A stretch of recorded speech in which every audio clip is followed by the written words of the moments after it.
What's up, everybody? I'm Tim. I'm Chris. This is Evil Penguin Games. Today, we've got the top 5 board games this week on Kickstarter. Yeah, number 5 is actually one that I looked at for like 30 seconds and I just fell in love with. It's called Pineapple, a visceral game of truth and lies. I basically read the prompt and so you have, like, there's no winners or losers. I guess technically there's no points, I guess. And you have people at the table. You hand out cards, and there's pineapple cards and there's apple cards, and one of those is the liar. And so you put out a prompt, and the prompt can be, like, when was the last time you cried? And it was like everyone blurts out their answer, and then you have to, the person choosing has to go, you're the liar. But you don't want to be like, you don't want them to know you're the liar. So you're like, no, I cry all the time. Like, wait, why do you cry all the time? And it's just like one of those, like, it just seems really fun, like a fun back and forth of like, I'm not lying because I totally cry whenever I shower. It's just what I do. Like, and it just seems fun.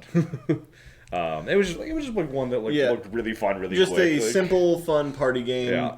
It's really, it's only $14, so really easy price. Yeah. That's why that hit our number 5 this week. Yeah. Going to number 4, we have Grenda, the Search for Lost Triumphs. Isn't that the Good Witch? Glenda. Oh.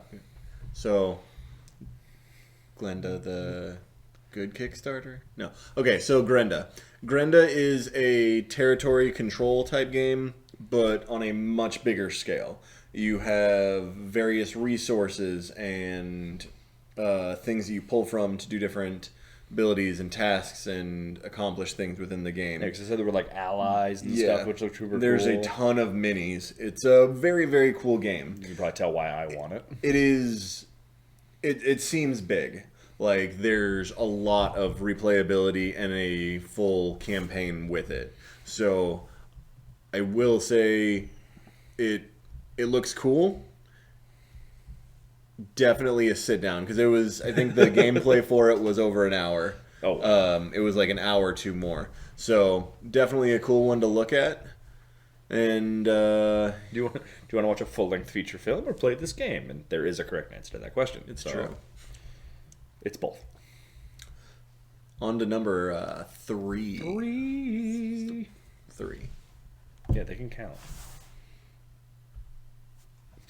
So, number 3 actually looks really, I thought was going to be really cool. It's the expansion to Master of Wills, the Blood Crown expansion. And so, having not heard of this game ever, because I'm again still getting new to the board game scene, looks super fun. And the Blood Crown expansion is just going to add more tactics and just a lot more. It's the Blood Crown clan. Yeah, a lot more just different stuff you can do, and that looks really cool. Just watching the quick on the Kickstarter page is a quick hey, here's 2 rounds of the game, and I was immediately hooked. I'm like they're doing it, and I'm just like, well, why would he make that move if it moves over here?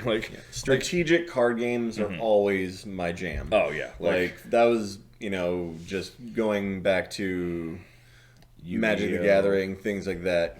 Yu-Gi-Oh, I guess. Pokemon card game. Excuse me, everyone knew how to play the Pokemon card game. It's just that everyone knew a different way to play the Pokemon card game because they only knew the rules. Never learned the rules. But it looks really fun. And it looks to be one of those games that is going to be equal parts infuriating. Yeah, I did this big move, and the person was like, no, you didn't. Not anymore, you didn't. You have to look at the 2 turns down as opposed to what's really in front of you. Which means I will always lose. Because I look at what's on the board right there, and I'm like, I'm going to win. It's there's 7 rounds left. I'm like, no, I'm going to win right. This round is the only one that matters. And then 7 rounds on the road, I'm like, where'd all my cards go? I had them. You had them. Now I don't have them. Number 2. Which we do have. 2.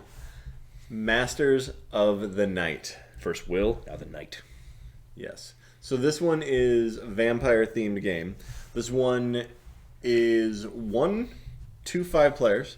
Now you can play solo or you can have other players anyway like that. The concept of this is you are coming back to the city and the family of vampires, you are reclaiming the city and your power. Never go against the family of vampires. I don't even know how to reply to that. I don't even that was know. a spot-on Godfather reference. I know what it was, Yeah, you heard it from him. It's a spot-on reference.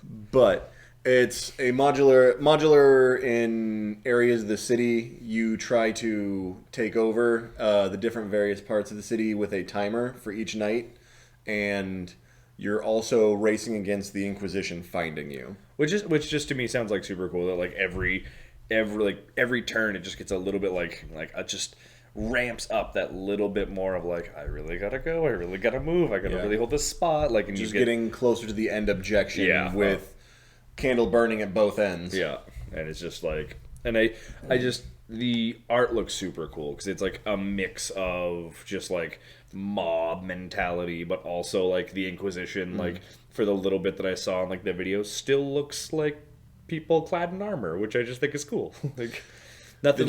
They never there's never got updated. with the times. Yeah, there's people driving around with Tommy guns, and there's like plate mail, so it still pretty much covers it.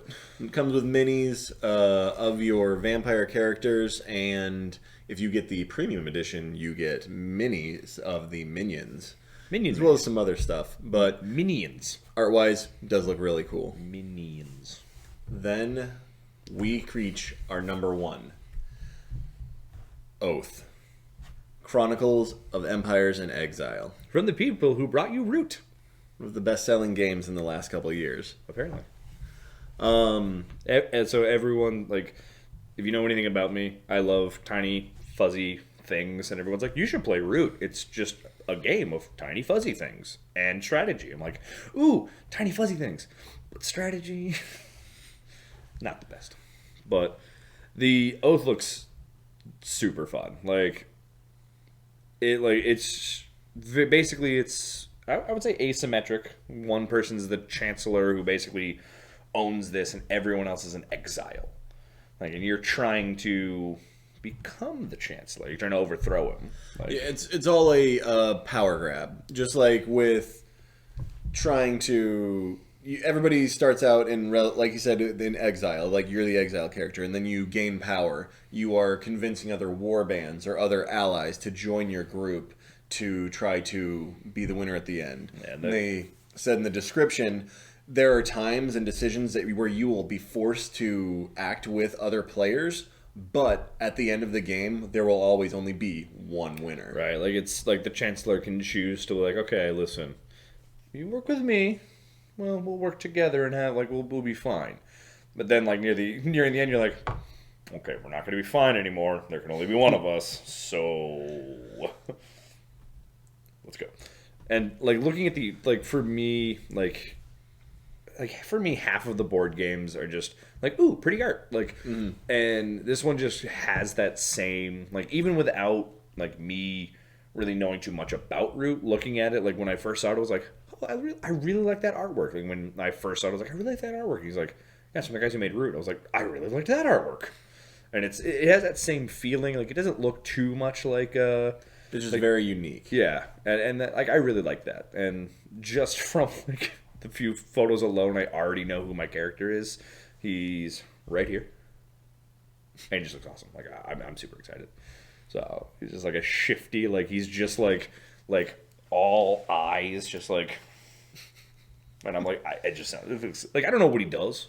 I have picked him already. Don't know what he does. Don't care. And I've already claimed that is him. Me, or to you. It's me. You want to fight about this? Can't handle this. I am the Chancellor. Look, I am the Chancellor now. We pulling up like 2018 memes now? Yeah. Yeah, there you go. Okay. Well, thanks for coming through this with us tonight, guys. Being part of that. You know, just thank you for watching me embarrass myself. Just him. I'm perfectly fine. I've accepted all of the choices I've made in life that have brought me here to this table. If you would like to continue seeing me embarrass myself, hit the like button. Tell all of your friends to subscribe. Send coffee. Always coffee. And if you want to take things one step further, we do have a Patreon.